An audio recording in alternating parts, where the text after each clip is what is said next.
Minha mãe cantava pra mim uma canção iorubá, cantava pra eu dormir, uma canção muito linda que o seu pai te ensinou, trazida da escravidão e cantada por seu avô. Era assim: Oromimá, Oromimá, Oromimá, Abadô Iê, e Oromimá, Oromimá, Oromimá, Abadô Iê. Essa canção muito antiga, no tempo da escravidão, os negros em sofrimentos cantavam e alegravam o seu coração, presos naquelas senzalas, dançando em Jexá. Aquela canção muito linda, com os versos em Yorubá, era assim: Oromimá, Oromimá, Oromimá, Abadô Iê, e Oromimá, Oromimá, Oromimá, Abadô Iê.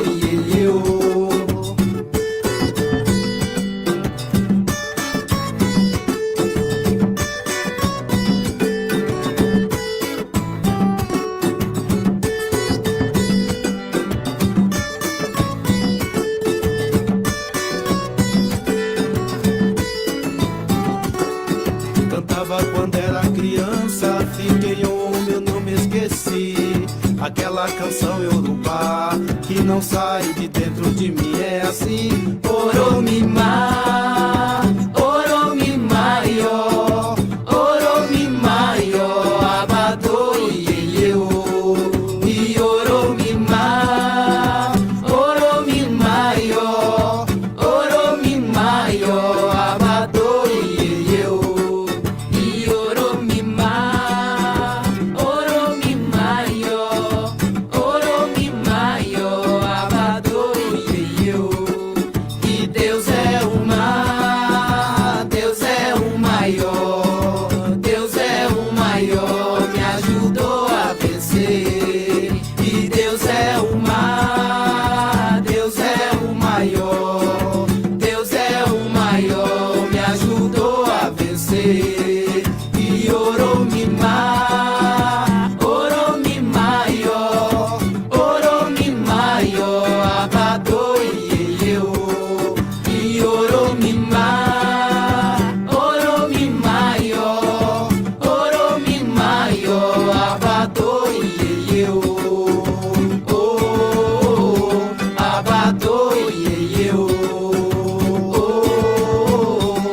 Abadô Iê, Abadô Iê.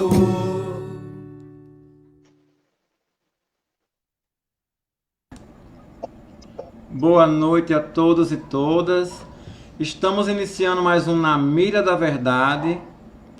Hoje trazendo um tema bastante especial para todos nós, que é uma conversa sobre o racismo cultural e religioso. Estamos recebendo a participação e a presença do professor Hilário Ferreira, direto de Fortaleza, onde iremos juntos com vocês, todos e todas, construirmos um diálogo ultra-religioso e também cultural, desmistificando tópicos sobre racismo cultural e religioso, sobre a vivência humana e sobre outros assuntos que vocês possam nos trazer através de mensagens, através de perguntas, e nessa construção de forma totalmente espontânea e respeitando o sagrado de cada um. Também vamos ter como mediadora, além de mim, a Madre Valentina, que estará também aqui trazendo suas pontuações, suas colocações. E desde já passo a bola para a Madre Valentina, poder também dar as boas-vindas ao nosso convidado e darmos sequência ao nosso Na Mira da Verdade especial, que geralmente é nas quintas-feiras.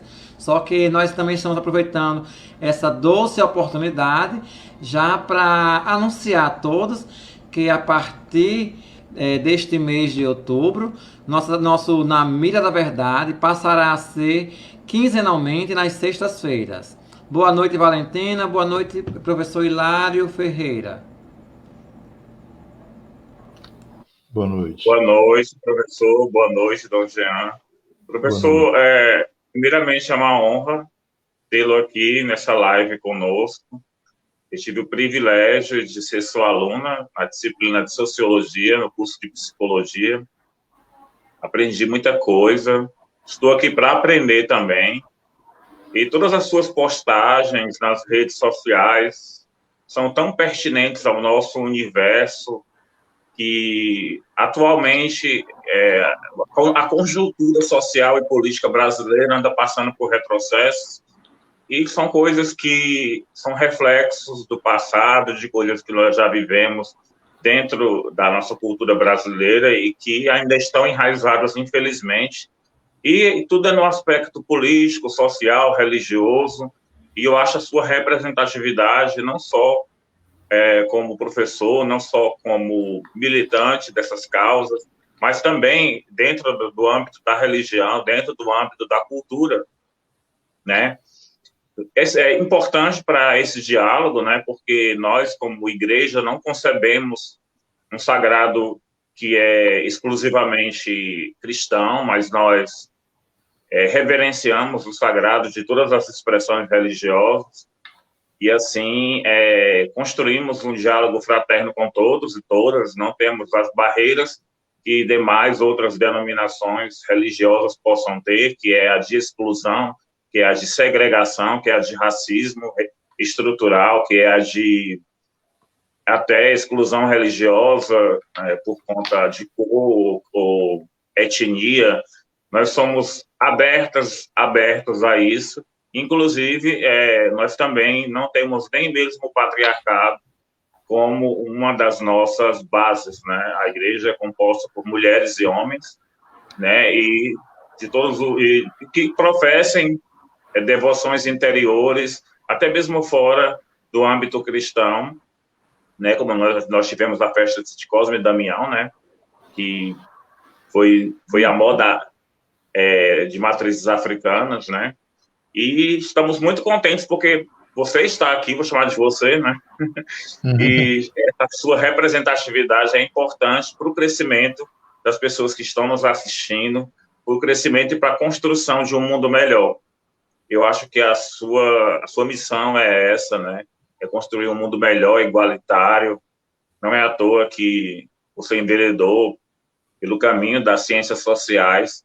E eu estou aqui mais para escutar mesmo do que para falar.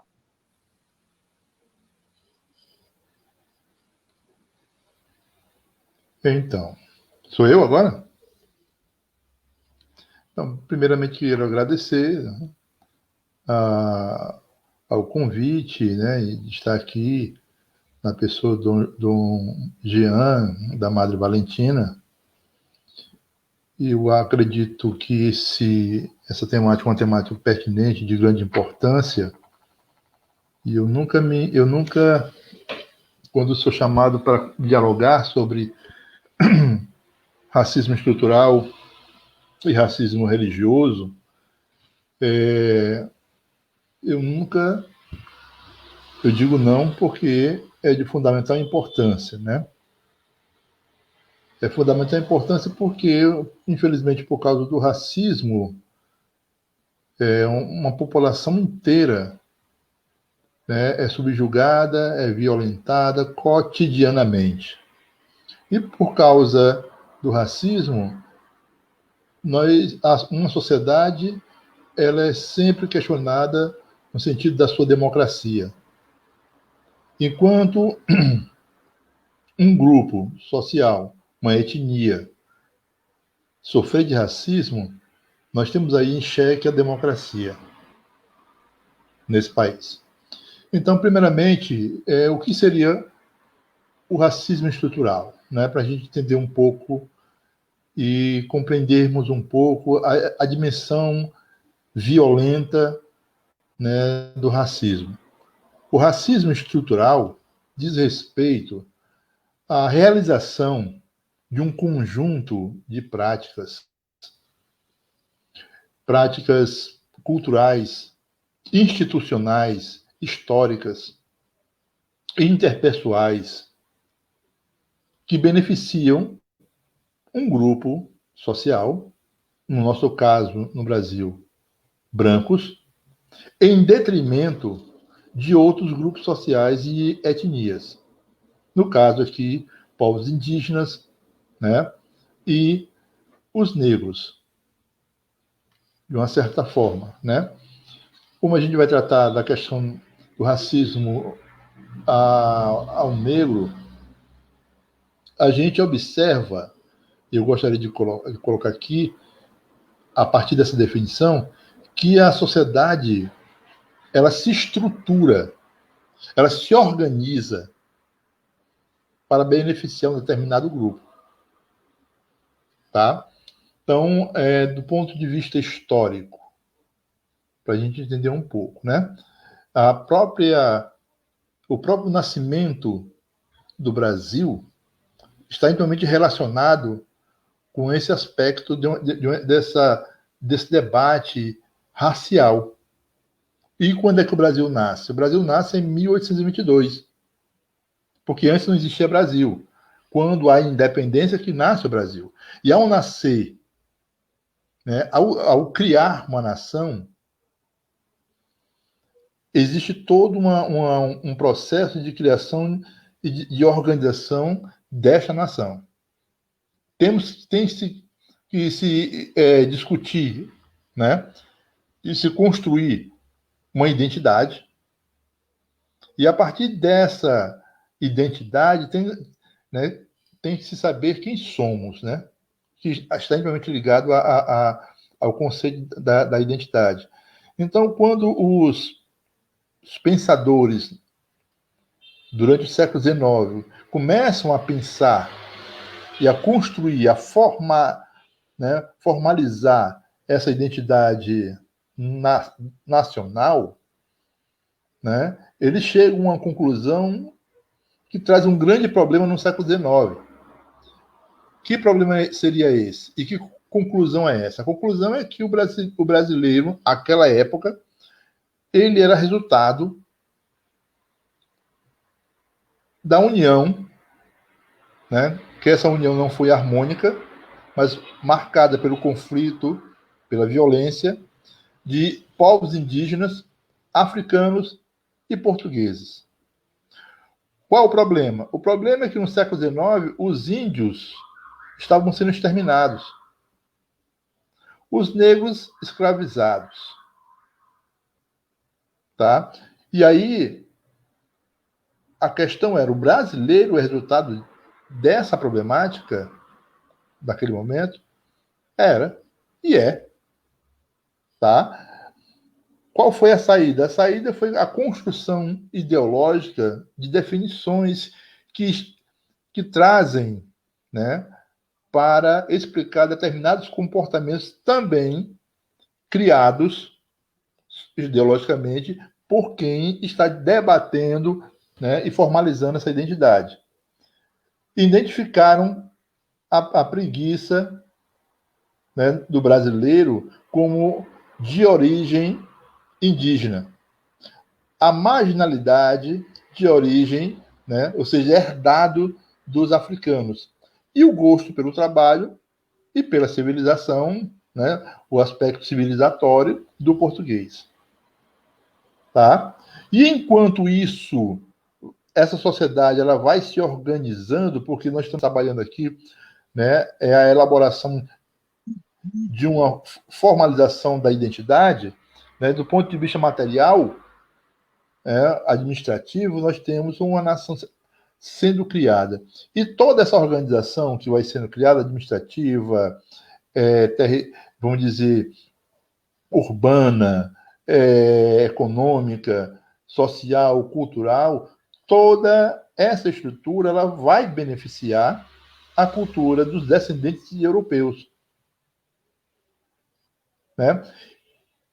Enquanto isso é feito, nós temos, por exemplo, a primeira geração, né? A primeira geração dos romancistas. Essa primeira geração dos romancistas, você pode observar que o negro não aparece como personagem dos primeiros romances. O índio que aparece, como em Iracema e outras obras, né, é um índio europeizado, idealizado por estes ideólogos romancistas. Né? O negro ele não aparece como um personagem principal. Tá? E aí nós temos dentro do campo do imaginário, né, um processo de embranquecimento e também uma estrutura da sociedade que vai beneficiar, né, esse grupo. Tá? Então, aí, isso é que a gente chama de racismo estrutural. Tudo que está intimamente ligado à cultura, né, aos saberes, aos fazeres indígenas e africano ou negro, será perseguido. Tá? E aí, existe um historiador americano que ele escreveu um livro que ele discute isso na América toda, né? Na América, o livro é chamado América Afro-Latina. Esse autor, segundo ele, esse processo de embranquecimento começaria em 1800. Né? A partir de 1800, se tem esse processo de embranquecimento que, a partir da segunda metade do século XIX, né, se intensifica e se materializa numa política de trazer imigrantes europeus para cá. Por que trazer imigrantes europeus? Porque o fim do tráfico atlântico, a partir de 1850, né, fez com que esses pensadores olhassem para a realidade brasileira e percebessem que para um branco no Brasil existia 20 africanos, 20 negros. Então eles começam a ter um medo de que o futuro da nação brasileira seja africana, seja negra. Então há todo um projeto de embranquecimento do brasileiro, né, a partir da miscigenação. Tá? Então a ordem é o quê? E aí nós vamos falar de um projeto de Estado no qual o embranquecimento, né, é uma meta. O Estado, no segundo reinado, financia a vinda de europeus, aqui no caso do Ceará, né, que na época o presidente da província, que é o equivalente a governador, José Martiniano de Alencar, né, o pai, novamente falando, o pai do escritor José de Alencar, ele tenta trazer para cá, para o Ceará, suíços. Só que o clima de Fortaleza, quem já viveu, quem já passou por aqui, já residiu aqui, ou já passou num período como esse que a gente está agora, principalmente agora no segundo semestre, é muito quente. Então, os suíços, eles não suportaram o calor e não passaram muito tempo aqui. Né? Porém, no sul do país, houve uma adaptação muito boa. Nós sabemos muito bem disso. Né? Há regiões que há italianos, alemães, principalmente na região sul, no sudeste, os italianos vão estar lá. Então, há essa tentativa, né, que vai dando certo. Tá? E aí uma coisa importante, aqui a estratégia do racismo não será a criação, vamos dizer, de uma política de segregação, né, institucional. O projeto de segregação, ele existirá como existe. Tá? Em qualquer cidade do Brasil, você pode observar, tem os bairros mais ricos, mais ricos, a cor da pele das pessoas lá é bem mais clara. Quando você vai descendo para os bairros mais pobres, a cor das pessoas vai escurecendo. Então existe um apartheid, existe uma segregação, porém ela não é institucionalizada. Tá? Então esse projeto de Estado que se intensifica e se organiza racionalmente a partir do segundo da República, né? Você tem uma estruturação onde, por causa da abolição, tá? Essa população ela vai ter um território onde ela vai ser condicionada. Esse território será os subúrbios e as favelas e as palafitas. Nesta região, né, o braço armado do Estado, que a gente chama de polícia, ela vai ter um tratamento que a gente conhece até hoje, tá? Que será bem diferente do tratamento quando esta instituição, né, ela adentra um bairro nobre. Então, há uma prática do Estado em relação à população negra, quando o Estado não mata, deixa morrer. Então, você vai ter, né, um conjunto de cientistas, filhos dessas teorias eugenistas que vão estar presentes, que vêm lá de trás do século XIX, que vão estar pensando meios de esterilização da mulher negra, apoiando a violência dentro das favelas, né? Apoiando e reforçando, através dos jornais, a ação da polícia de genocídio desse grupo. Tá? Dentro dessa situação, né, que poderíamos entrar na questão religiosa, tá? Porque a religião também ela se torna um instrumento ideológico de sustentação, na verdade sempre foi, né? Já vista dentro do processo de invasão dos europeus aqui, quem veio primeiro, né? Os símbolos nas próprias caravelas eram uma cruz, quem vem com eles é a Igreja Católica.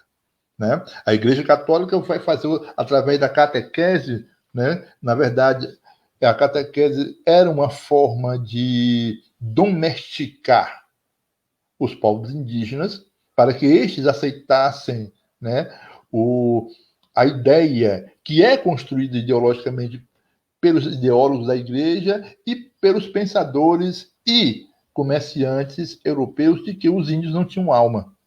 Porque isso é uma forma de justificar, né, o genocídio desses povos. E isso vai ocorrer durante o período republicano, né, dentro desse projeto de embranquecimento que se torna uma política de Estado de perseguição às religiões de matriz africana. Por quê? As religiões de matriz africana, durante um determinado período, principalmente esse, né, ela é um espaço de preservação de uma memória coletiva africana. E essa preservação de uma memória coletiva africana, não de forma essencialista, evidentemente, né, mas é um espaço de uma memória coletiva africana, né, que se transforma ao longo do tempo, mas que tem, vamos dizer, uma tradição ali presente, é um lugar de reforço, alimentação de uma identidade negro-africana. Né? Então, quando nós falamos de religiões de matriz africana, é lembrar que, na condição social de escravos, veja bem, o que eu estou falando, social e não natural, né? A escravidão é uma condição social imposta dentro de uma prática de opressão. Na condição social de escravos, foram sequestrados do continente africano várias nações, vários povos. E essas nações, onde elas vão ficar, porque esses seres humanos, eles trazem dentro do seu corpo, da sua alma, da sua mente, a sua cultura. Né? Então, cada povo traz com ele a sua forma de se relacionar com o sagrado.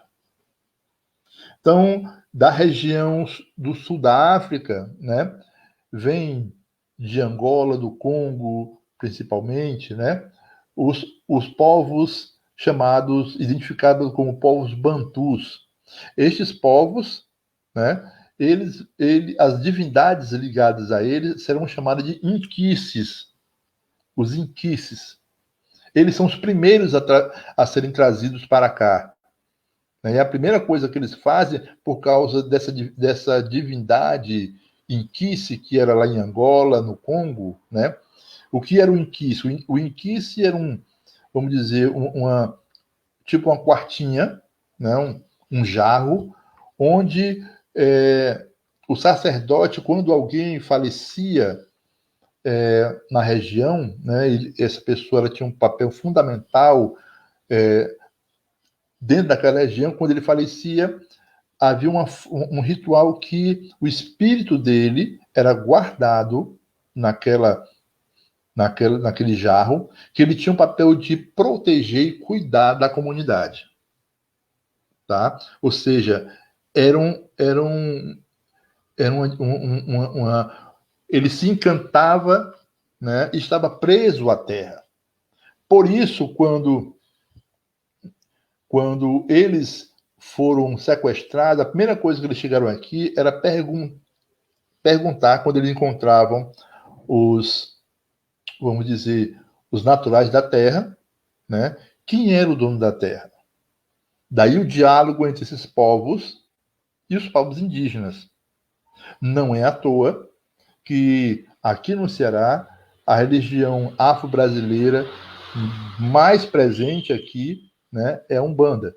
E a Umbanda é um reflexo disso, do encontro dos povos indígenas com os povos angolanos, né? Da região central, né, ali da Nigéria, vem os iorubanos, né? A cultura iorubá. Nessa cultura iorubá, estes povos, eles cultuavam e cultuam os orixás. Tá? E aí essas divindades são as mais famosas, as mais conhecidas, se difundiram, né?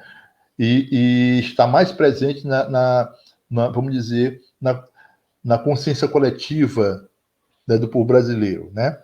Então, enquanto os povos de Angola e do Congo, as divindades são inquices, dos iorubás orixás. Da região, né, do reino do Daomé, onde hoje a gente chama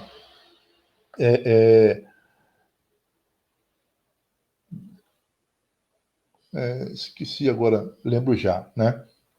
O reino do Benin, na verdade é o Benin, né, que antes era o reino do Daomé. Vieram vários povos, como, por exemplo, os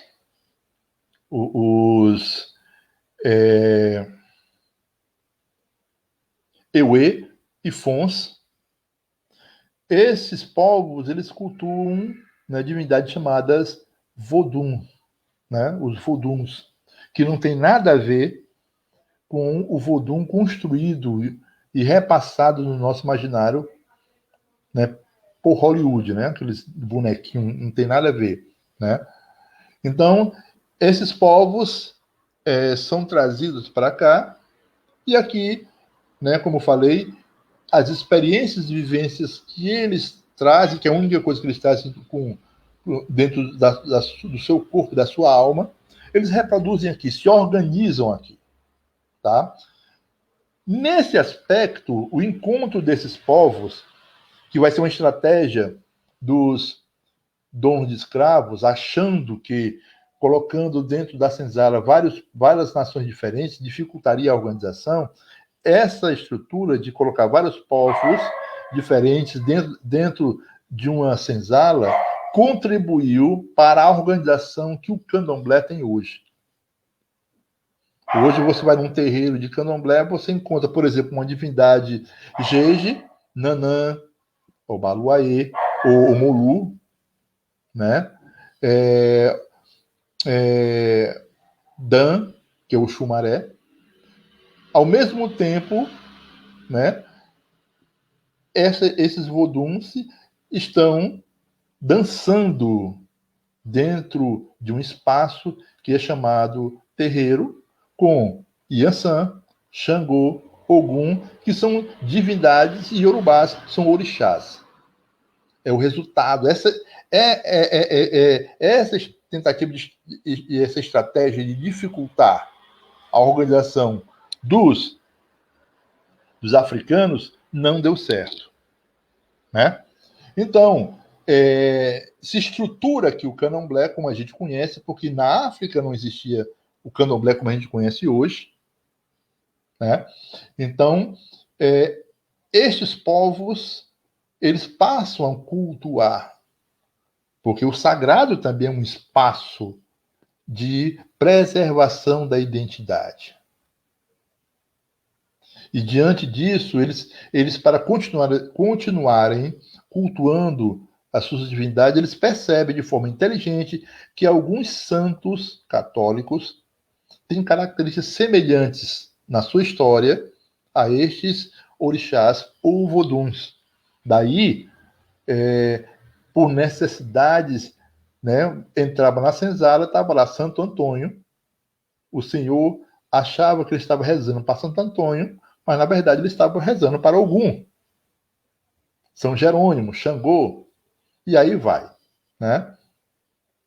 Então, quando acaba-se a escravidão, alguns terreiros, né, basicamente isso vai se tornar mais evidente na década de 80 do século XX, década de 80, acho que na década de 80, na verdade, quem expõe isso com mais evidência vai ser Mãe Stella, né? Mãe Stella, ela lá do Opol Fonjá, em Salvador, ela escreve um artigo no jornal dizendo que uma coisa é Santo Antônio e outra coisa é Ogum. Né? Então, e aí isso já ocorria, muitos pais de santos passam a também expressar isso. Apesar de uma geração de mães de santo e pais de santo antigos ainda, né, cultuarem esse dito sincretismo, que para mim não é sincretismo, porque é só uma mão, né? Para mim, sincretismo é uma mistura. Sincretismo para mim é o que acontece entre essas culturas africanas que eu falei. Então, durante o período inicial do século XX, é uma perseguição a tudo que é africano. Para vocês terem uma ideia, né, talvez alguns já saibam, as prisões no Rio de Janeiro era cheia de sambista, por causa da lei da vadiagem. Sambista, capoeira. Aqui em Fortaleza, como eu pesquiso, hoje eu estou pesquisando o século XX, pesquisei o século XIX, né? Eu encontro dançarinos, tocadores de congo sendo presos porque estavam com a roupa do Congo. Isso no carnaval, né? Então, há uma perseguição, e essa perseguição ela se estende mais do que as outras, por causa da Igreja Católica, às religiões de matriz africana. Né? Principalmente na década de 30. Com o governo Getúlio Vargas, e nós sabemos que o governo Getúlio Vargas, durante a Segunda Guerra Mundial, ele, né, paquera com Hitler, com as ideologias nazistas, tá? Então, há um processo, né, para a gente entender, e eu não sei quanto tempo eu tenho, eu acho mais interessante a questão do debate, da conversa, do diálogo, né?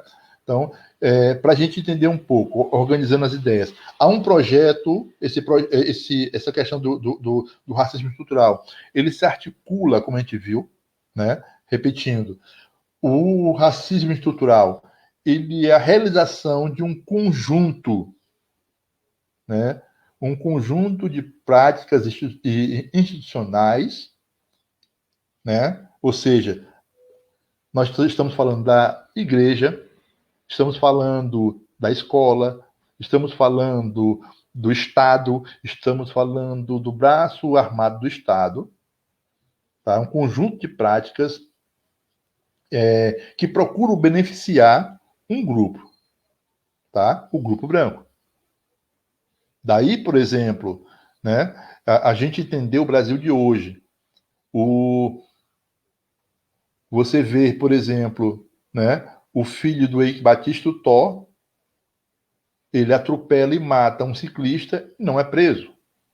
Um filho de uma desembarcadora é pego com várias armas, com várias drogas, não é preso.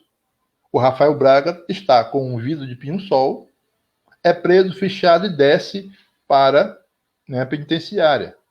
Passa um conjunto de advogados ligados aos direitos humanos, tentam tirar ele e há uma dificuldade imensa. Rafael Braga é negro. Então você observa que a sociedade ela se estrutura, né, e beneficia um determinado grupo. Hoje, o racismo, né, ele se torna mais agressivo, por quê? Por causa, especificamente,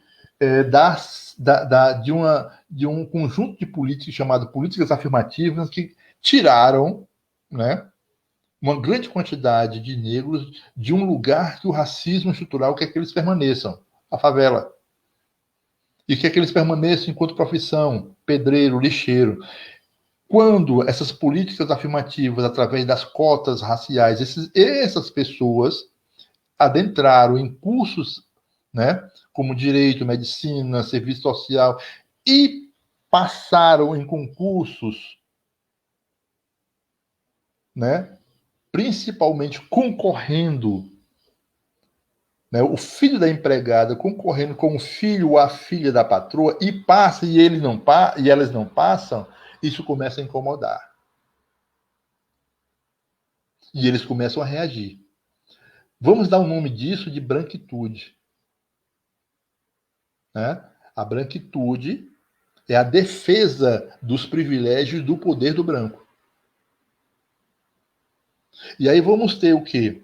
Né, o uso da religião, né, durante um bom tempo, durante quase o século XX, vamos ter a Igreja Católica fazendo um papel que ela sempre fez desde a Idade Média, perseguindo, e a partir na verdade, do século XXI, nós vemos crescer no Brasil as igrejas pentecostais, né? A Igreja Católica silencia, porque deixa o outro fazer o trabalho, né, o trabalho sujo, agressivo, de perseguição, de invasão de terreiros, de espancamento de pai de santo. A gente chama isso não só de intolerância, a gente chama isso de racismo religioso. Porque a ação contra, né, a estes terreiros é porque são religiões ligadas à cultura africana. E como o racismo ele atinge um coletivo, a religião é parte desse coletivo. Então eu né, introduzo essa minha fala aqui para nós começarmos um diálogo, né, onde questões, como eu gosto de brincar com os meus alunos, né, quando termina a apresentação, digo, e aí, alguma dúvida, algum trauma, algum recalque, né, para a gente começar o nosso diálogo, né? Então, eu abro espaço agora para a gente, né, trocar ideias. Eu acho interessante quando o senhor falou sobre essa questão da branquitude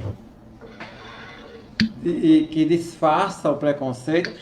É interessante que ainda vemos isso nos dias atuais e também inserido nos movimentos que buscam a visibilidade e a liberdade da cultura afro e das minorias. Porque ano passado ia acontecer um evento no Rio Grande do Norte que era interreligioso, mexia com todas as expressões, e quando foram justamente pegar um personagem indígena,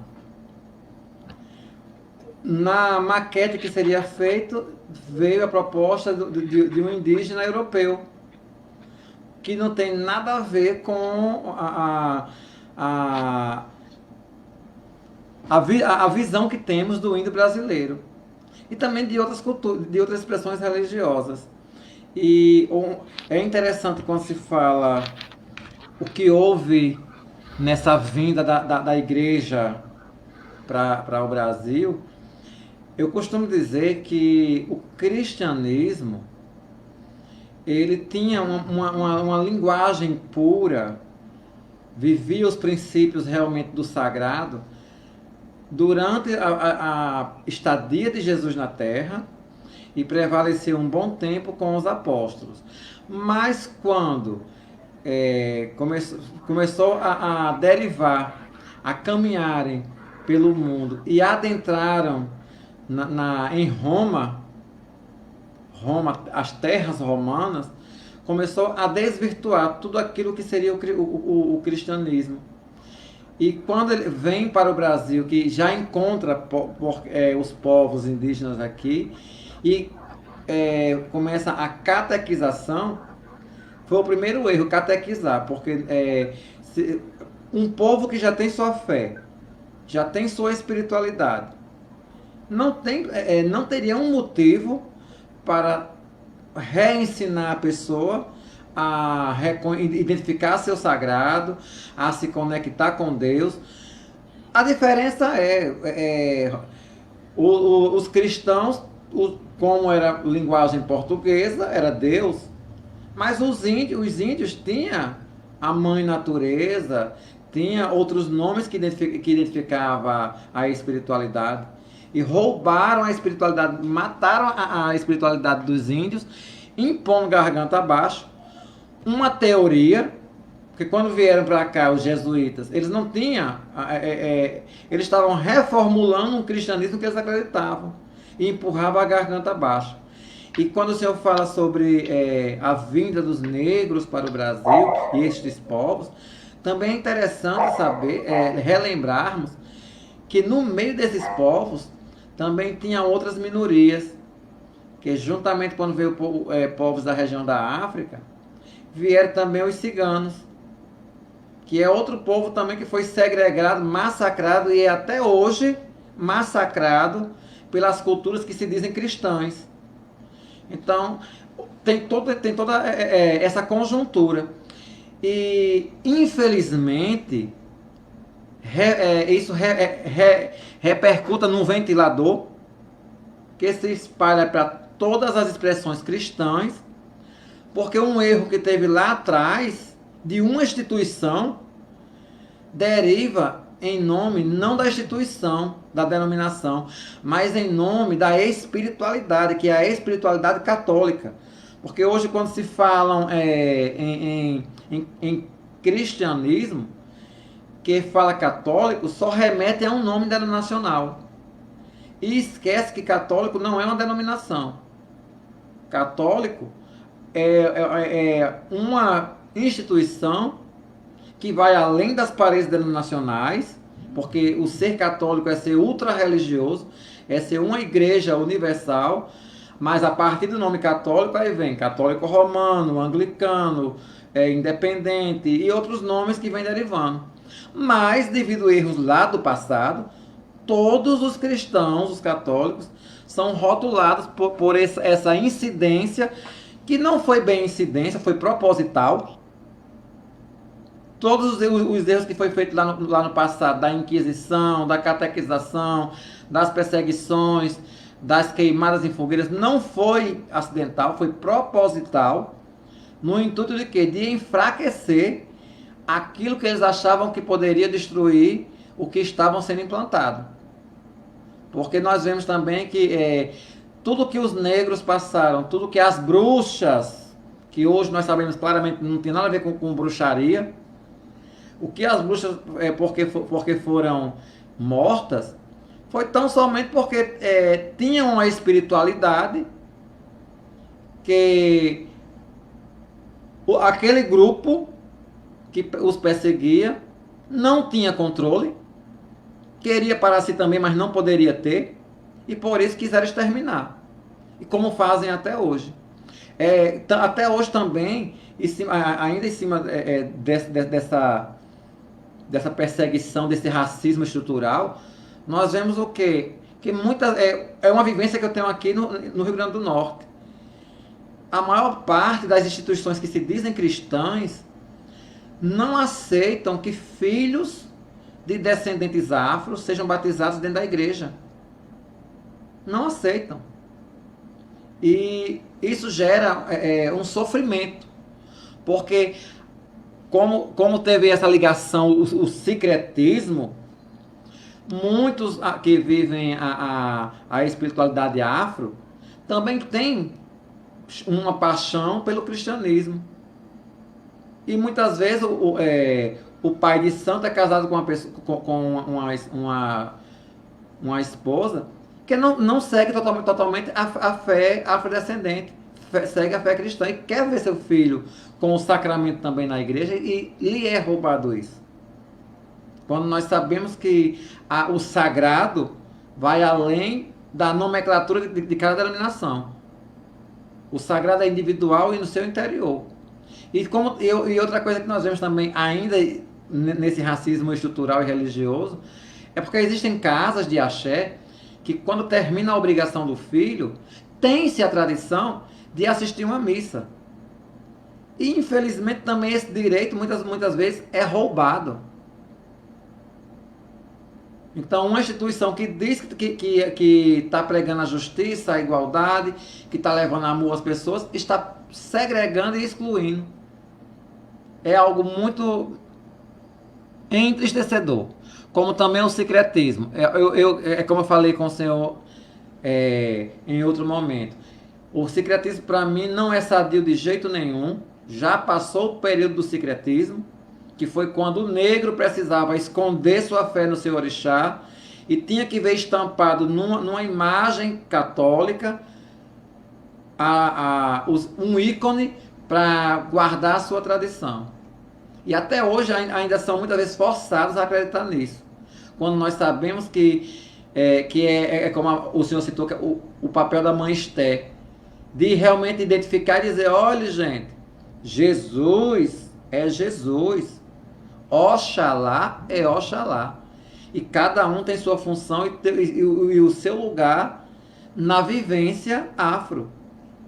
O amor que você tem, que ao menos o que eu conheço e quem eu conheço que vivencia a cultura afro, o amor que tem a Oxalá é o mesmo amor que tem a Jesus ou a qualquer outra divindade. Então temos que é uma luta muito grande. O senhor como historiador, a Madre Valentina como uma reverenda trans, eu como um bispo de um movimento independente. É uma tarefa muito árdua e pesada facilitar, buscando levar instrumentos para as pessoas que possam desconstruir uma construção de mais de 1000 anos e que até hoje perturba, amedronta e aprisiona as pessoas. Eu costumo dizer, dos chavões que eu utilizo e aprendi com a Madre Valentina, é que qualquer instituição que aprisione, proíbe e traga sentimento de infelicidade, é um sinal que o sagrado não está presente. E eu até troco esmiuço mais em miúdo. É um sinal que aprendeu errado o dever de casa. Então é um momento de reconstrução. Agradeço o tempo de colocações que eu pude fazer. Passo aí para a Madre Valentina também fazer algumas pontuações. E a nossa live é essa mesmo, professor Hilário. Não usamos pauta, é espontâneo e vai se construindo. Daqui a pouco alguém que está assistindo a live também já pode desde já enviar alguma pergunta, alguma pontuação e vamos construindo. Essa é a construção do sagrado. O sagrado de um se identificando com o sagrado do outro e construindo um ambiente propício à atuação espiritual. Bem, professor, eu achei as explicações fantásticas, eu acho que desmistificou muita coisa, eu acho que a sua fala pode, a partir de então, gerar nas pessoas que estão assiduamente vendo as nossas redes sociais, uma conscientização que é algo que tem que ser combatido, né? O racismo estrutural. E todos nós temos que compreender que há espaço para todas as etnias, e principalmente para aquelas que são massacradas, e foram massacradas historicamente falando. Mas eu quero trazer para os dias atuais. Nos dias atuais, continuam se reproduzindo falas, principalmente da parte das pessoas que detêm o poder, de que a cultura predominante deve ser a cristã, que existe apologia a culturas nazistas, a culturas fascistas, e tudo isso, de alguma forma, aumenta o medo das populações afro, das populações indígenas, ciganas, das minorias. Minorias não, maiorias, né? E principalmente também de nós trans, que vivemos na pele também isso, porque o Brasil é o país que mais mata pessoas transexuais. Nós também estamos dentro desse bolão, né? Das maiorias, que chamam de minorias, mas de fato somos a maioria. E essas falas repercutem de uma forma que está se criando uma europeização forçada no Brasil, mas é pior do que era no passado, né? Porque está virando tipo um time de futebol, né? As pessoas estão torcendo para isso. O que vem fora disso é taxado de uma ideologia chamada comunista, ou disso ou daquilo, ou então tudo é a culpa do PT, e outras coisas mais que viraram até espécie de clichês, né? Ditados clichês.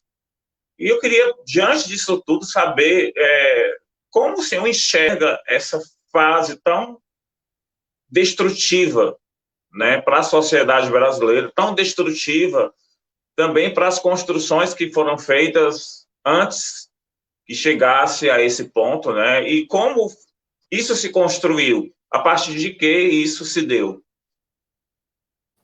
Bom, eu penso que a gente tem que olhar para o que está acontecendo a partir dos últimos 12 anos que a gente viveu, né? Na minha concepção, o que nós estamos vivenciando hoje não passa nada mais nada menos do que uma reação por parte de uma elite que ela teme, né? Aí é uma questão patológica. Na cabeça dela, ela não quer dividir espaços como aeroportos, profissões, né, com os povos de baixo, com esses povos indesejados por ela. O que aconteceu durante os 12 anos em que o PT esteve no poder, não estou falando aqui que não teve problemas de corrupção, né? Apesar de ser discutível, tá? Mas é claro que durante esse período nós tivemos, né, o acesso, né, e aí eu vou falar da minha área, o acesso de trabalhadores ao ensino superior, né? Filhos de pedreiro que durante a própria, vamos dizer, várias gerações de pedreiros, um diz assim, não, eu quero fazer medicina, quebrando esse processo, né, criado por uma dominação de classe e um projeto social que foi criado para eles. Você vai ter as pessoas viajando pela primeira vez, algumas pessoas passam a andar de avião. O símbolo, né, de uma herança da escravidão passa a ter direito, que é a empregada doméstica. Você tem a PEC da doméstica, porque se você observar, antigamente, né, o trabalho doméstico era escravidão. Na verdade, o quartinho, né, da doméstica é a senzala. Se você pega relatos de várias empregadas domésticas antes da PEC, você vai ver relatos de situações de extrema violência e desrespeito ao ser humano, aos direitos humanos. Então, a partir desse período, você tem o quê? Um conjunto de leis que vão beneficiar os de baixo. E ainda não foi bom. E ainda não é bom. Mas, pelo menos, deu direitos às pessoas. E aí o que a gente assistiu é o quê? Né? E aí que eu vou... A minha crítica ao governo petista é que eles investiram muito em bens econômicos, ou seja, em toda casa tinha uma televisão LED, as pessoas começaram a comprar carro, mas faltou o bem, né, simbólico, conhecimento crítico, político. Livros, já ia né? falar em então, livros, né? se desse formação a essas pessoas, o golpe não teria sido, que na minha concepção o que aconteceu foi um golpe, né? O golpe não teria sido tão eficaz. Exato. Porque o que está acontecendo atualmente é a falta de senso crítico em relação ao contexto histórico que aconteceu no passado, e automaticamente quem é favorecido não tem empatia com as demais classes que chegaram a uma ascensão e hoje estão rodeadas novamente de perseguição, né? Seja ela política, religiosa. Né? A estratégia da classe dominante é investir na ignorância. Tá? Deixar as pessoas desinformadas é importante. Não é à toa que este governo atual, o que ele está fazendo? Atingindo de forma direta a educação. Ele quer acabar com o ensino superior. Sim. Ele atinge o capitalismo. O capitalismo ele sempre desprezou as ciências humanas. Filosofia, sociologia, história, psicologia, né, são ciências perigosas. Por que são perigosas? Porque ensinam as pessoas a pensarem. Entende? Então tem que investir em quê? Investir em marketing, não, né? Investir em profissões que o próprio mercado possa utilizar para a produção de mercadoria, para enriquecer né? São engrenagens do capitalismo, né? Enquanto que as pessoas levam a... Eu gostaria de deixar claro para os internautas que nós não estamos tratando partidarismo ou politicagem. Aqui nós estamos tratando sobre políticas públicas. Então, não pensem que é porque estamos o Brasil está em fase eleitoral que estamos dando alfinetada em A ou B. Nós estamos falando de um todo, de vários anos para cá. Certo? Então, se estiver fazendo algo bom, qualquer partido que estiver no poder, qualquer gestor, e estiver fazendo algo bom, nós vamos estar elogiando. Mas aquilo que está sendo ruim para a sociedade, nós também vamos pontuar e dar esclarecimentos. Mas todos são livres para seguir o caminho que desejam e saber que conforme a nossa escolha, nós vamos também ter a nossa colheita, a nossa consequência. É interessante também falarmos que o Brasil é um país laico. Se diz laico, aonde a liberdade religiosa deve prevalecer, aonde também o direito à vida, o direito ao ir e vir, o direito a ser cidadão é algo garantido por lei, mas que nós não vemos. Por quê? Porque o próprio socialismo faz com que o direito de ir e vir seja só para alguns. O direito à saúde só para alguns, porque você não vê as pessoas de comunidade tendo acesso Perdão, quem faz isso é o capitalismo. O capitalismo, isso. É que eu me empolgo. Então, você não vê as pessoas de comunidade tendo acesso a tratamentos, justamente agora durante a Covid. A comunidade não tem acesso a ter uma receita de remédio de uso contínuo para pegar a sua medicação em uma farmácia ou num posto de saúde. Por quê? Porque na comunidade não está funcionando. O capitalismo faz com que só funcione bem para quem tem um alto poder aquisitivo. E ainda que está dentro do contexto sobre o racismo estrutural, é interessante que os negros são tidos como um objeto, como algo sem valor e só serve para mão de obra. Porém, esses mesmos que rotulam dessa forma, nos seus desvaneios, nos seus momentos de fantasias, a fantasia que mais tem é por pessoas de peles escuras. É uma coisa meio contraditória. Oprime, mas estão oprimindo porque também são objetos de desejo dos que se acham brancos.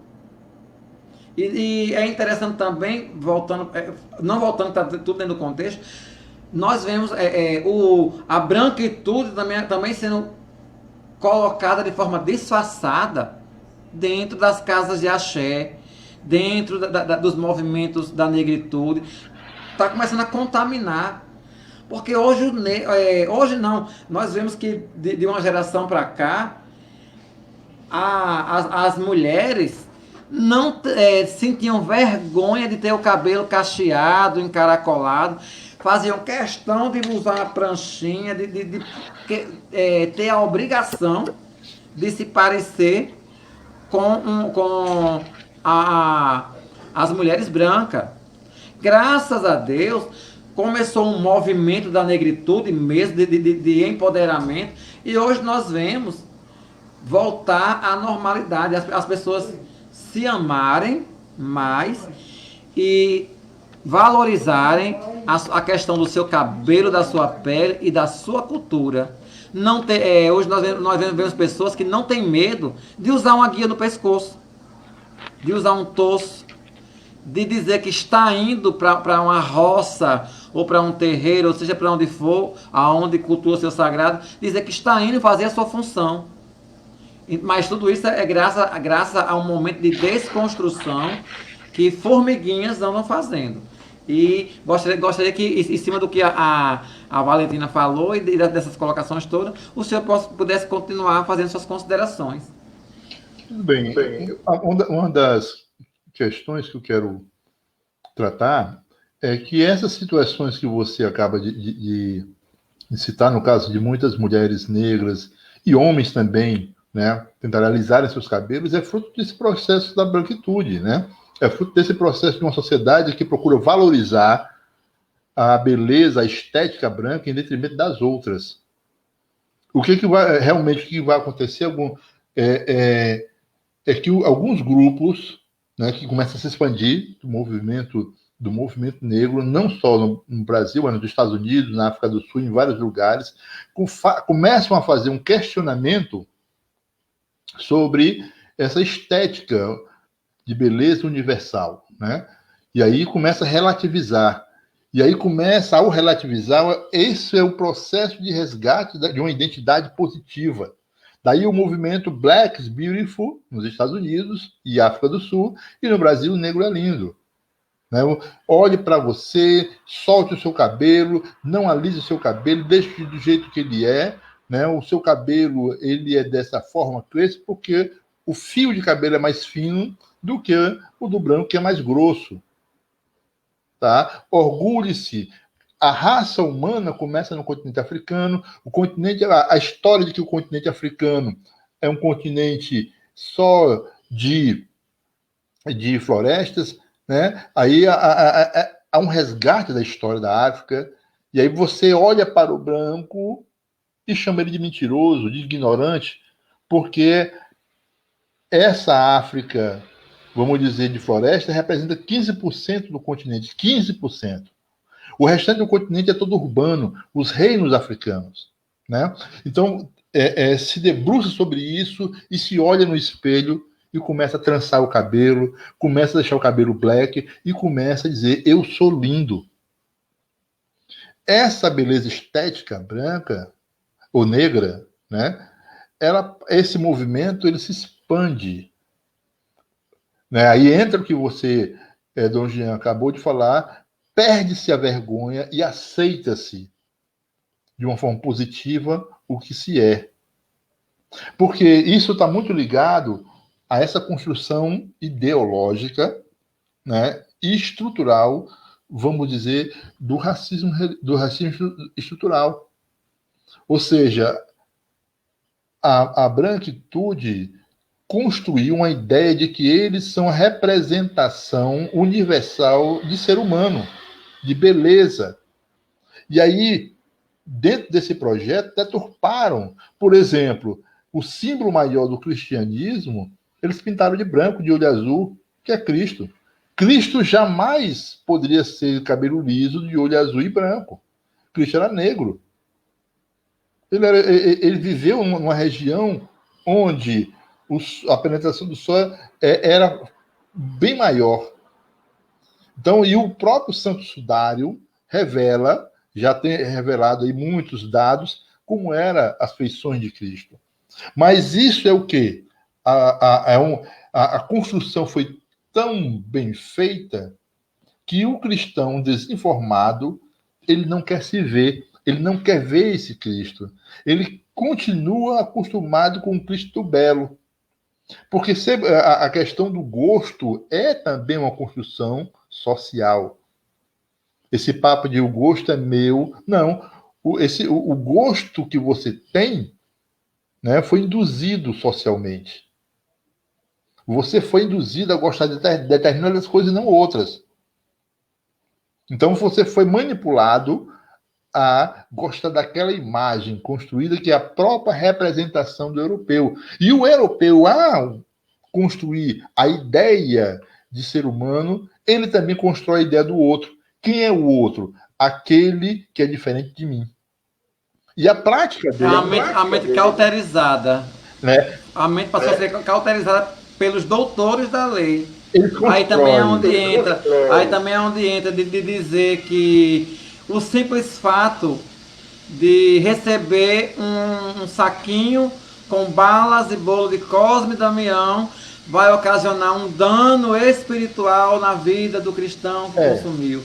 Ou de dizer que o simples fato de permitir que seu filho ou sua filha, isso falo em questão de uma mãe católica ou uma mãe cristã, não só católica, mas cristã, só em ter um filho ou uma filha adentrando em uma casa de axé ou em qualquer uma cultura afro-ameríndia, está automaticamente comprando um passaporte para ir para o inferno e para ter Deus, o sagrado, virando as caras e não amando mais essa pessoa. E quantas famílias hoje são brutalmente divididas por esta simples imposição arcaica que alguém disseminou lá no passado. Aí quando a mãe desconstrói essa mente, cauterizada pela religiosidade, porque a desconstrução é interessante que não adianta o professor Hilário estar falando sobre essa desconstrução, a Madre Valentina falar, eu falar, ou qualquer outra pessoa falar, e você de casa ouvir, mas você não está predisposta ou predisposto a se permitir conhecer. Porque muitas vezes essa cauterização foi feita porque alguém falou que era assim, nós baixamos a cabeça, porque lá atrás eu também tinha essa mentalidade, e baixava a cabeça e acreditava. Até que um dia, porque tudo tem um momento certo para acontecer, quando chegou o meu momento de começar a me desconstruir, eu passei a ter curiosidade, a buscar ler, a buscar conhecer. Muitas vezes você pode estar em casa, passar em frente de uma casa de axé, se benzer ou orar na porta, com medo de sair direto. E você não sabe nem porque está se benzendo, porque está maldizendo aquela casa. Mas se no dia que você se lançar a tirar 1 minuto para dar um bom dia a um pai de santo, a uma sacerdotisa, seja quem for o nome que você conheça, que você chegue para se comunicar e pelo menos ouvir um pouco do que ela tem a dizer, se permita ouvir. Depois de ouvir o que o pai de santo, ou a mãe de santo, ou outra figura de autoridade possa dizer alguma coisa, aí você diz, não, agora que eu ouvi, eu posso dizer se quero conhecer, se quero respeitar ou não. Agora, você ou eu simplesmente desrespeitar, sem nem conhecer, sem nem tampouco saber o que está desrespeitando, é muito difícil. Geralmente, Dom José, Dom Jean, eu olho para essas pessoas, né, e me pergunto com que autoridade e moral essas pessoas têm, né, para julgar a religião do outro. Porque se você olha para a história, a Primeira Guerra Mundial, a Segunda Guerra Mundial foi feita por pessoas que vão para a igreja. Hitler era cristão. Porém, eu faço uma grande diferença entre cristianismo e igrejas, né? Eu sei que existe uma grande diferença entre a filosofia cristã, tá? Porque todo mundo fica falando do comunismo, mas se você ler o Atos dos Apóstolos, o Atos dos Apóstolos é comunismo. Dividir em comum. É isso, né? Aí vem, por exemplo, a pessoa vai para a igreja, ora, quando sai, explora, né? Explora a mulher, bate na mulher, é pedófilo, apoia a homofobia, apoia o racismo. Que cristão é esse? Que católico, que evangélico é esse? Né? Que católico e evangélico é esse? Uma religião, a filosofia cristã, o princípio cristão é de uma extrema rebeldia. Cristo não morreu de diabetes. Cristo morreu, foi torturado e foi crucificado porque tomou uma posição contra um Estado que massacrava o povo. Ser cristão é se posicionar igual a Cristo, diante de uma realidade que escraviza o povo. Então, inclusive, hoje eu fui indagada por uma pessoa que disse assim, mas eu estava olhando as páginas, as redes sociais da igreja, eu vi que isso estava correto, isso estava correto, isso estava correto. Aí eu cheguei num ponto que eu vi uma live LGBTQIA+, e tinha lá várias pessoas vestidas de drag, algumas pessoas vestidas à maneira gay de se falar, a maneira queer, que se diz, né, americanizada. E eu falei, qual o problema que tem? Quando Jesus veio ao mundo, historicamente, ele foi taxado de cachaceiro, vou dizer até uma palavra meio radical, de raparigueiro, porque era isso que os sacerdotes diziam. Porque diziam que ele comia e bebia com os publicanos, os pecadores e as prostitutas. Se Jesus viesse nesse tempo histórico, eu digo realmente, com toda a franqueza do meu coração, muito provavelmente ele viria pobre, negro e travesti. Ele seria reprimido. Porque... né? É interessante. Ele seria reprimido, a opressão seria o próprio cristão. É interessante, esses dias também, a igreja Pax et Bonus Bono sempre não é por nosso querer, mas termina sendo polêmico. Nós terminamos sendo polêmicos um pouco. E também eu fui questionado ontem por um amigo de São Paulo, justamente por esse mover, esse direcionamento que nós temos ultra-religioso, onde nós chegamos a um nível de sensibilidade de perceber o sagrado em cada pessoa, na natureza, nos animais.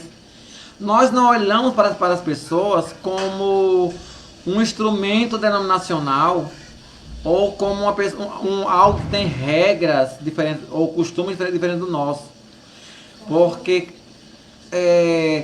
todas as expressões religiosas existentes na face da terra surgiram, primeiro, por permissão do divino, do sagrado. Segundo, para preencher um momento que a humanidade estava precisando de um conhecimento, de uma maturidade, de um novo olhar sobre a espiritualidade. Então, todas são importantes. E hoje, a minha visão como bispo é a seguinte, eu hoje prefiro estar próximo dos excluídos, dos que estão banalizados, que levam pedrada. Prefiro estar próximo dos ciganos, das prostitutas, dos que estão marginalizados, do povo da casa de axé, todos que são vistos como demônios. Porque infelizmente são vistos como endemonizaram os excluídos. Do outro lado, quem demonizou são o que Jesus, na época dele, chamou de doutores da lei e fariseus. Então, essas pessoas que chegam pra gente e dizem, mas por quê? Porque eu tenho o costume quase que diariamente de colocar uma mensagem afro, uma mensagem de qualquer expressão. Bota o ponto de orixá, bota o que vier, é espiritualidade. Aí as pessoas, como é que você é católico e coloca isso? Porque ali tem o sagrado, tá a espiritualidade em evidência. Quando começam mais a mastigar, querer mesmo levar para doutores da lei, para o achismo e o opnologismo, aí eu sou mais enfático. Olha, a sua vivência é uma, a nossa vivência é outra. Na nossa vivência, nós vivemos a outra religiosidade, onde todos são respeitados. Porque Jesus respeitava todos. Os orixás, porque dizem muito, mas as religiões afro são do demônio, só fazem mal, só faz isso, só faz aquilo.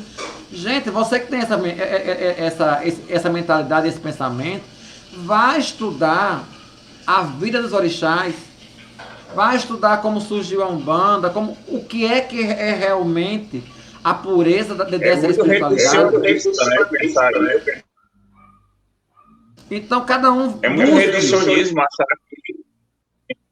Não ouvi. É muito reducionismo achar que as religiões de matrizes africanas, elas se limitam... Aliás, nem são isso, né? Como é passado. Se criou um estereótipo, né? Se criou uma espécie de apresentação errada para que não se houvesse a aproximação de pessoas que provavelmente, espontaneamente, quisessem conhecer, né? E até tirou das pessoas que tinham de origem dos ancestrais a possibilidade de hoje estar vivendo dentro dessa realidade, né? Porque, como o Dom Jean falou, houve uma catequização, houve uma supressão, como o senhor disse, né? Tudo levou a embranquecer a sociedade, até a religião em si também, né? E esse foi o mal de tudo, né? As realidades étnicas não foram respeitadas, né? E hoje nós vemos reproduzir essas falas que só levam a colocar cada vez mais a cultura, né? Dos povos que passam por esse tipo de segregação a serem demonizadas, né? E passarem por aquele processo que diz assim, não, o modelo ideal é o europeu, o jovem, é isso, é aquilo, né? Para a psicologia, até isso se trata como algo que pode criar distúrbios nas pessoas, transtornos, né? Porque elas não atingem esse ideal, ou não se encaixam nesses padrões, e automaticamente elas sofrem um adoecimento. Por isso que tantas trans se suicidam, por isso que tantos negros também sofrem tortura por causa de pessoas que pensam, vê um negro passar na rua e dizem assim, tá passando de noite na rua, tá de chinelo, provavelmente é um marginal, vamos lá abordar, aí chega lá, atira e mata, né, sem saber realmente quem é aquela pessoa, né, porque supostamente por causa da pele, aquilo vai condicionar o caráter da pessoa que não tem nada a ver, né? Você dois tocam numa questão de extrema importância, né? Por exemplo, essa questão que você trata agora na sua fala, né?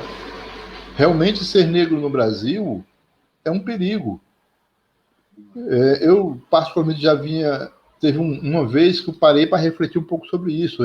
Essa mesma situação que você acaba de colocar. Eu estava voltando da faculdade, estava caminhando na rua, né? E à noite, e o celular tocou. Quando eu boto a mão no bolso, tinha um carro à minha frente, ele sai de uma vez assim, eu fiquei, até me assustei. Aí eu fiquei imaginando se a pessoa dentro do carro, que pensou que eu ia assaltar porque eu botei a mão no bolso, né? Eu nem sabia que tinha alguém dentro do carro, se essas pessoas tivessem armada. É uma coisa que se coloca. Uma outra questão que eu gostaria de colocar aqui, que é importante que as pessoas saibam, né, que o Dom Jean falou, a questão da ignorância. Realmente, eu preciso conhecer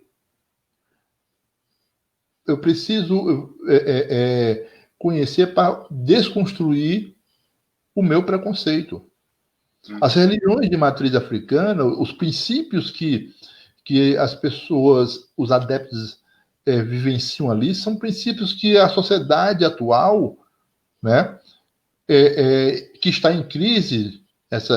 Eu penso que não só eu, né, mas a filosofia olha para a nossa sociedade e vê que ela está em crise. Nós temos carências de princípios éticos. Tá? Dentro dos terreiros, os mais novos aprendem a respeitar os mais velhos. Pede a benção. Tá?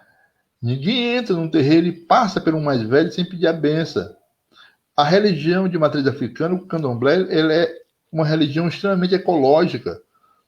Um filho de Iemanjá, né, ele jamais vai poluir e deixar poluir o mar, os rios, as matas. A concepção de ser humano que é ensinada na cultura tradicional africana e que é reproduzida dentro do candomblé é que nós somos natureza. Nós não somos superiores a ela, nós somos natureza.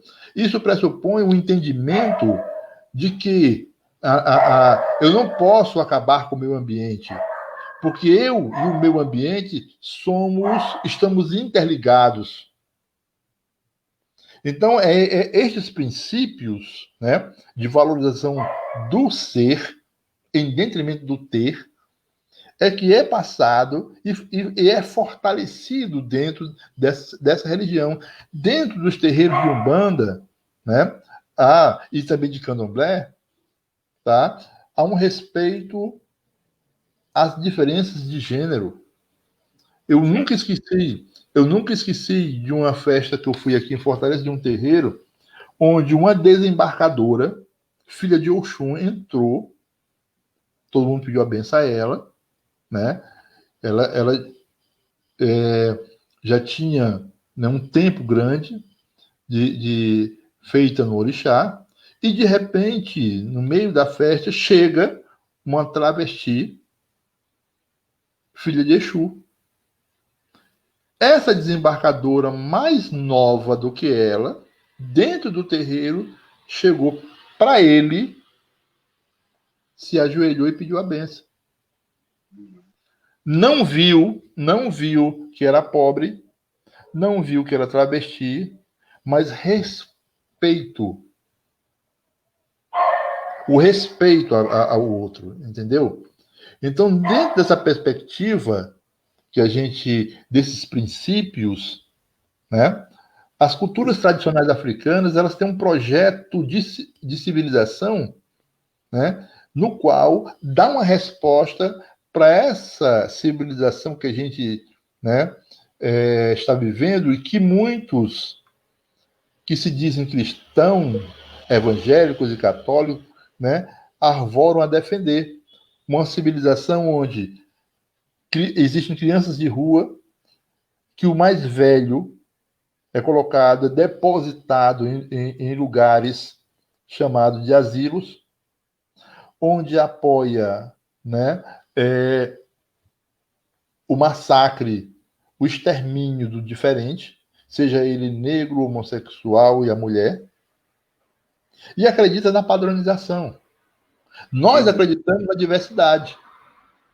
E eu penso que hoje o maior desafio do ser humano é respeitar os diferentes. A maior violência é quando você acha que o certo é você se tornar um igual a mim.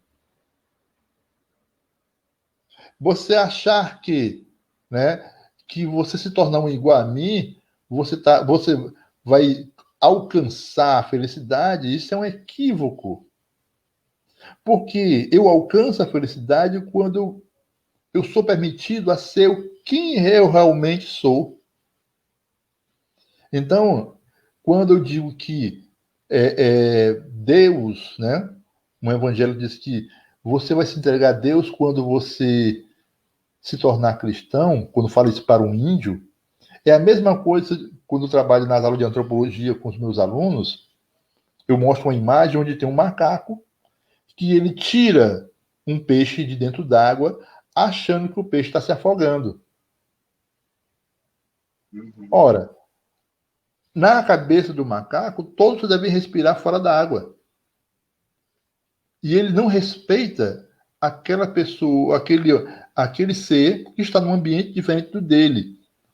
Então, quando você, né, torna o outro igual a você não se preocupa se aquela pessoa está feliz. Ela pode estar deixando de ser o que ela é, a sua identidade, para se transformar aquilo que você acha que deve ser. Então, eu penso que é muito perigoso a ideia de verdade absoluta. Uhum.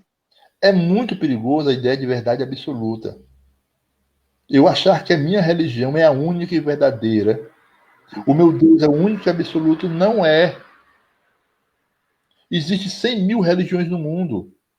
É muita audácia você achar que a sua é a única verdadeira. Nós temos que exercitar, né? Exercitar nesse aspecto. Eu sempre discuto em sala de aula, porque eu digo para os meus alunos, eu discuto religião, não discuto fé. A religião eu discuto, porque a religião, a igreja, são, né, elementos sociais. A fé é uma coisa de cada um, eu procuro respeitar, tá? Então, eu penso que Cristo foi de uma inteligência profunda quando ele diz o seguinte: olha, esqueça tudo aí, faça só isso, amai-vos uns aos outros. Porém, nós vivemos numa sociedade onde o conceito de amor, né, é esse conceito de eu transformar o outro igual a mim. Mas amor não é isso. Amor é respeitar o outro como ele é aceitá-lo como ele é. Porque amar o próximo é fácil. Eu quero ver aprender a amar o distante.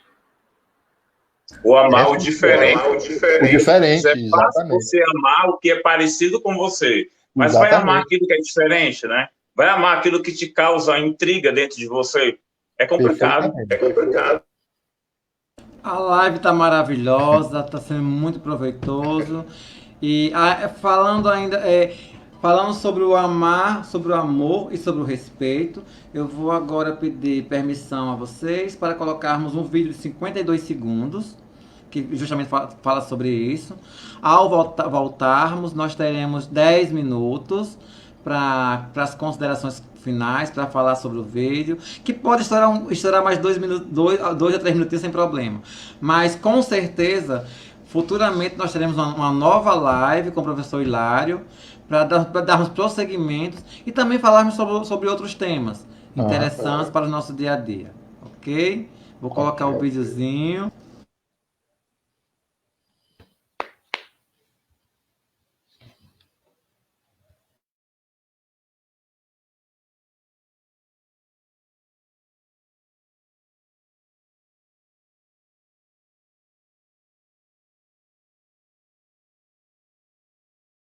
Oi, joia?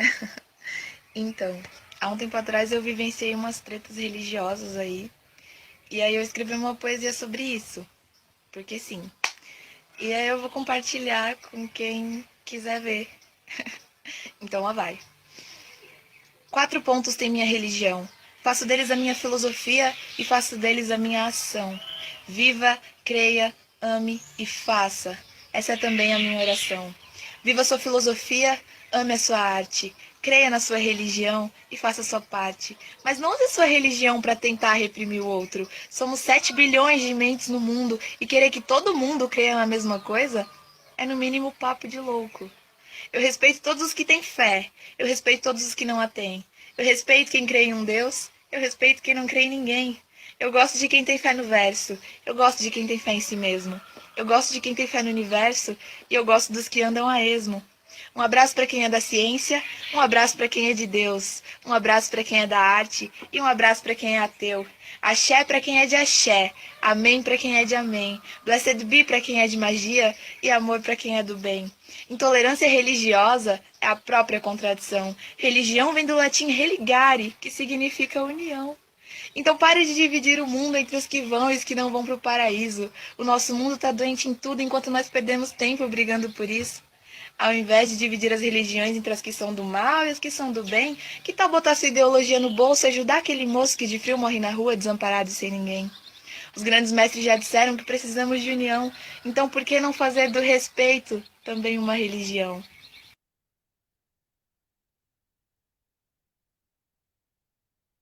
Muito lindo.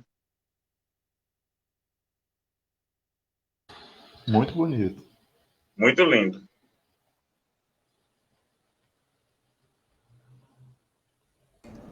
É um resumo de tudo que foi falado hoje. Mexe na fé, mexe na espiritualidade.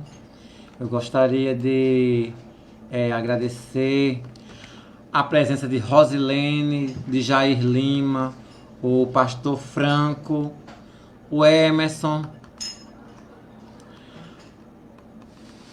e todos vocês que estão vendo nossa live, que vão ver daqui a pouco, que daqui a 4, 5 dias, ou um mês, um ano, vai ver essa live, mas é porque é o seu momento, é o tratar da espiritualidade com você. Então aproveite, se desconstrua, reconheça o seu sagrado, sabendo que o sagrado também está no outro. O que é certo para você pode não ser o que é certo para mim.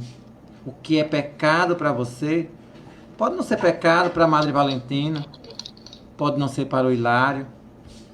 As nossas diferenças, em vez de nos separar, deve ser um elo mais forte para nos unir, pois em nossas diferenças aprendemos uns com os outros e suprimos lacunas em nosso interior e no nosso sagrado que a nossa própria experiência não supriu. Às vezes, um doce de Cosme Damião pode adoçar um momento de amargura que você esteja passando, num sol escaldante, com sede, e esse doce ajudar a adoçar e refrescar a água que você vai beber. Às vezes, você olhar uma cigana na rua lendo a mão pode lhe trazer uma felicidade por olhar o sorriso que o povo cigano tem em sua vivência, em sua caminhada, mesmo em meu sofrimento. Ao olhar para os povos indígenas, se aprender a amar a mãe natureza, saber que nas ervas estão a cura, não na medicação alopata. Olhar para cada expressão religiosa e buscar o melhor para si, para mim. E assim também reconhecer o sagrado. Saber que Deus é o Todo-Poderoso, é o Deus Supremo, Deus Sul, é Jeová, é Elohim, é o nome que você queira identificar. Que Jesus é sagrado para os cristãos, é o maior exemplo de amor, mas também é exemplo de amor para umbandista, candomblessista, para todas as outras expressões. E lá no mundo espiritual está Jesus de mãos dadas com Buda, com Maomé, com todos os iluminados que passaram sobre a terra. Até mãe menininha, imagine, está lá se congratulando e olhando um para o outro e dizendo: na terra eu fiz o meu papel, ensinei o amor.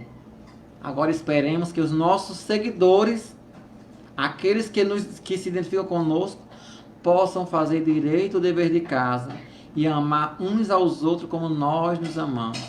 Jesus, muitas vezes, quando olha para a terra e está lá se confraternizando com todos os iluminados, muitas vezes eles olham para nós, cristãos, católicos, e diz: meus irmãos, eles não entenderam nada do que eu ensinei. Então que você possa ser um desses que queira reaprender a lição. amar como Jesus amou, olhar como Jesus olhou, viver como Jesus viveu. Não adianta eu dizer que sou cristão e fazer o oposto de Cristo. Não adianta o Hilário dizer que é de Ogum, que é Ogã de Ogum, e não trazer nele as insígnias do Orixá Ogum. Não adianta dizer que é de Oxum e não ter a doçura de Oxum na vida. Não adianta você dizer que é de qualquer expressão religiosa e as pessoas, ao olhar para você, não vê vida, vê morte.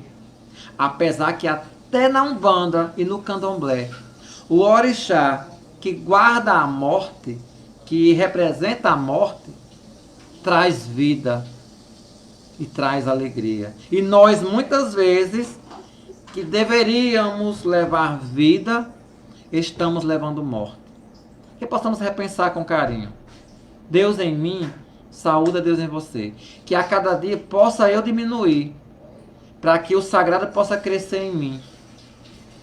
Estou sempre aberto. Nós estamos abertos. Aí, aonde formos chamados. E amar quem queira ser amado. Cristão vai a terreiro. Cristão usa guia. Cristão, bispo cristão, também pede bênção a quem é de bênção, por respeito ao sagrado. Se isso não agrada a alguns, a nós que temos a experiência de vivermos a espiritualidade da liberdade, isso nos agrada e nos fazem felizes. E faz esse elo que nós temos. Hoje Hilário, amanhã alguém da Wicca, depois alguém de uma alta magia, para desmistificar esse tal alta magia que todo mundo tem medo. Mas isso é o amor. Passo a palavra para a Madre Valentina e para o Hilário Ferreira. Sinta-se à vontade e o coração aberto, como sempre. Professor, para agradecer por ter aceitado o nosso convite.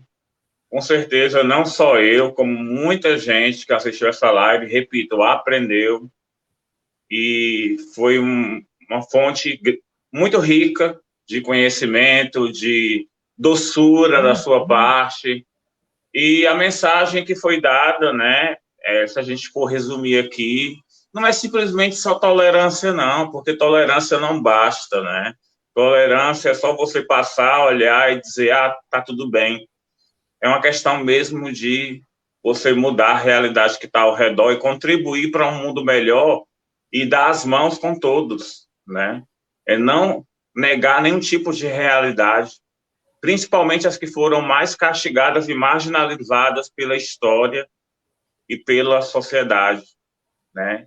Então, eu deixo aqui o meu apelo para que as pessoas comecem a abrir a mente, comecem a estudar, comecem a ver nos livros, na literatura, a ver na sociologia, na psicologia, nas ciências humanas, fontes também enriquecedoras para encontrar espiritualidade, sim.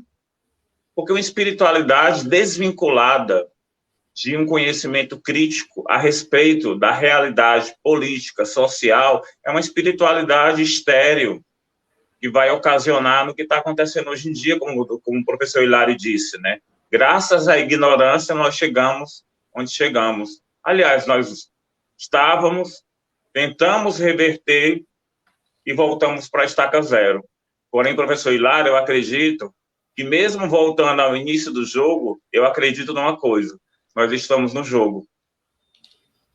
Podemos estar no início, mas estamos no jogo. Podemos fazer a diferença com esse tipo de pensamento, com esse raciocínio que nós temos, que o que importa é que todos convivam bem e em paz, e que principalmente os que foram mais massacrados pela história possam ter direito a voz e vez, não só na religião, não, mas em todos os aspectos.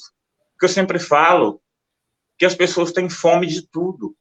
Não é só do espiritual, não. As pessoas têm fome de cultura, fome de lazer, fome de um espaço no meio acadêmico, né? Eu vou puxar um pouco para a minha sardinha, mas para falar do social também.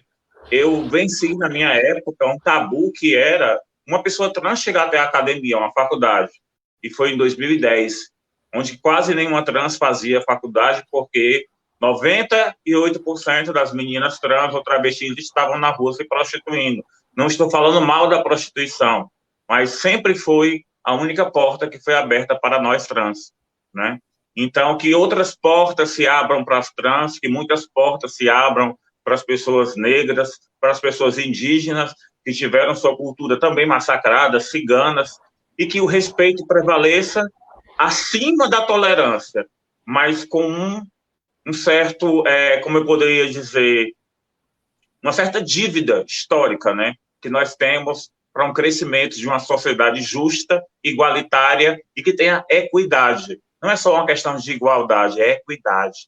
Então, uma profunda gratidão a você, dizendo que o seu sagrado é o meu também, né, não há diferença, né, e que estamos juntos. E é muito bom, foi muito bom poder contar com você. Obrigado, Dom Jean, por essa visão linda da igreja que nós temos de sermos ultra-religiosos, de não fazermos nenhuma acepção de sagrado, né, porque é muito lindo isso, né, sabermos conviver, amar o que está dentro do próximo, e como ele disse que havia dito a ele, né, nunca violentar a individualidade e a subjetividade do ser, ou seja, o que está no outro, a verdade que está no outro é inviolável. Não queira quebrar isso. É uma violência você quebrar aquilo que a pessoa acredita como verdade de si mesma, a verdade que ela tem do mundo. Então, vamos aprender a conviver com essas diferenças e a lutar para que elas sejam, sim, dentro da sociedade, tenham um local de fala, de espaço e também de crescimento. Obrigado, professor Hilário. Axé, Saravá, Opachá, Namastê, Amém, Aleluia, Shalom, Salam. Diante disso, posso responder axé e agradecer, né, esse espaço, um espaço bom desse bate-papo, muito bom, com Dom José e você, Valentina, foi ótimo. E a quem nos está assistindo, tá? E finalizar apenas com a seguinte questão, né? Temos que aprender a amar o diferente. Nosso maior desafio hoje é aprender a respeitar o diferente. Respeitar o diferente, tá? Deixar ele ser o que ele é. Esse é o nosso maior desafio. Então, boa noite para todos e um grande abraço. Boa noite a todos. Gostaria de passar o comunicado que dia 31 deste mês, 31 de outubro, nós teremos nossa atividade intitulada o Dia Nacional do Abraço Ultra-Religioso. Será um sábado, das 18 horas às 21h30, onde diversas expressões estará falando sobre essa temática do abraço, do Dia do Abraço, e levando para a ultra-religiosidade. Também, desde já, eu quero convidar o professor Hilário, se estiver disponível nesse dia, também participar juntamente conosco, trazendo sua mensagem. E agora eu vou colocar um ponto de Ogum, em agradecimento ao professor Hilário, e a todos uma boa noite, que Deus possa nos abençoar através do sagrado, que no decorrer dessa noite, experiências maravilhosas possam serem direcionadas para cada um, e amanhã, ao amanhecer do dia, que abrirmos nossos olhos, possamos amanhecer de forma renovada, despertando cada vez mais para amar o próximo, assim como nos amamos, de fato e de verdade. Yes, Patacoriogon. Yes, Patacoriogon. Ogum,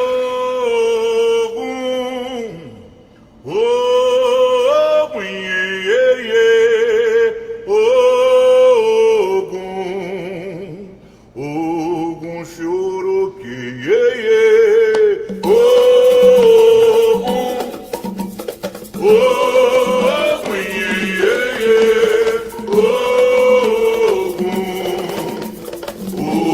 choro que meu Senhor das estradas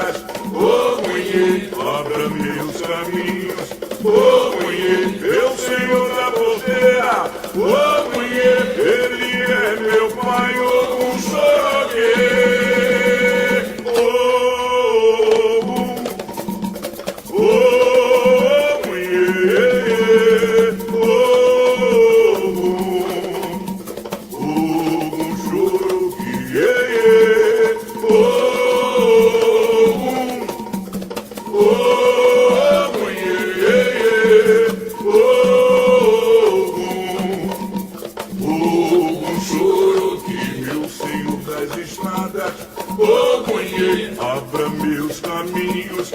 Ogunhê, meu Senhor da porteira.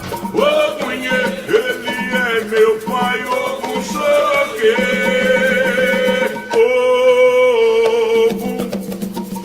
Ogun,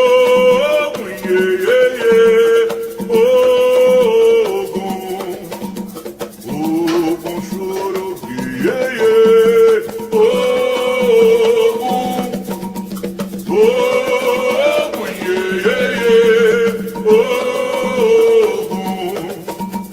Ogun Soroque, meu Senhor das estradas. Ogunhê, abra meus caminhos. Ogunhê, meu Senhor da porteira. Ogunhê, ele é meu pai. Ogun Soroque.